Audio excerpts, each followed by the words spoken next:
চলেন বন্ধুরা দেখে আসি বন্ধু কি কয়। বিষ আমি দেবো না, আমি বিষ দেবো না, 20 কিছু তো আমি দেবো, আমি 10 দেবো, 10 দিলে সে 10ও মেলা টাকা।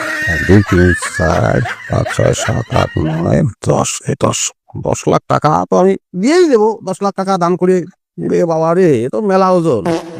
গরিব মিসকিনদের 10 লাখ টাকা দেবো, শরীর দুর্বল। 10 লাখ টাকা তোরা ধরতেই পারবে না, উঠতেই পারবে না। গরিব মিসকিনদের কষ্ট দিয়ে লাভ আছে? তাহলে 10 দেওয়ার দরকার নেই, কষ্ট না দিয়ে কমায় ফেলে 5 দিয়ে দেই। 5 দিলে 2 3 4 আচ্ছা 5 লাখ টাকা দিয়ে দিচ্ছি। 5 লাখ টাকা ভাগ করে দিয়ে দেবো সব। আমার কথা কিন্তু থাইকেই যাচ্ছে, কথা থাইকে যাচ্ছে। 5 লাখ টাকা দিয়ে দেবো। এই যে আমি কাঙাল, আমি যখন কাঙাল ছিলাম কেউ কি কোনোদিন আমার ডাইকে জিজ্ঞেস করেছে?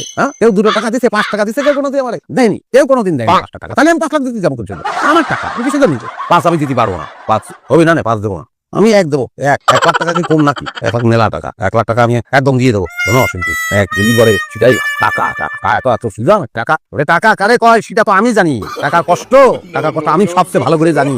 কাঙাল মানুষ যেমন কাঙাল ছিলাম, কত রাত যে না খেয়ে থাকেছি, কত রাত যে শুধু জল খাই ঘুমাইছি, তখন কেউ এসে বলেনি কাঙাল এই তোরে 2 টাকা দিচ্ছি, তুই যা 2 বিস্কুট কিনে খা, কেউ বলেনি। তাহলে আমি দেবো কিসের জন্য টাকা? টাকা কি গরুর দ্বীপ দিয়ে আসে নাকি? টাকা কামাতি মেলা দ্বীপ আছে, আমি জানি ভালো করে। দান করতেছি সেটাই তো মেলা, কত কথা বুঝিনি আমি। আমি যে দেবো না সে কথা আমি করছি, আমি দেবো আমার মন যেটা চাচ্ছে সেটা আমি অবশ্যই দেবো। 1 2 2500 টাকা, কোন টাকা? 2500 টাকা আমি একদম দান করে দেবো, একদম কেউ টাকা দিতে পারবে না। আমি গরিবদের দেবো না, লাখ করে দিতে আমি 2500 টাকা দেবো, আমি অবশ্যই 2500 টাকা দেবো। আর যেমন তোমার গরিবদের দেবো না, কিটা গরিব কিটা মিসকিন তা কিটা কবে একজন অন্ধরে আমি দিয়ে দেবো। তাহলে এখন রিস্ক নেই, আলাদা করে রাখি। বাকি টাকা আমি কিরানের মধ্যে ঢুকে ফেলতে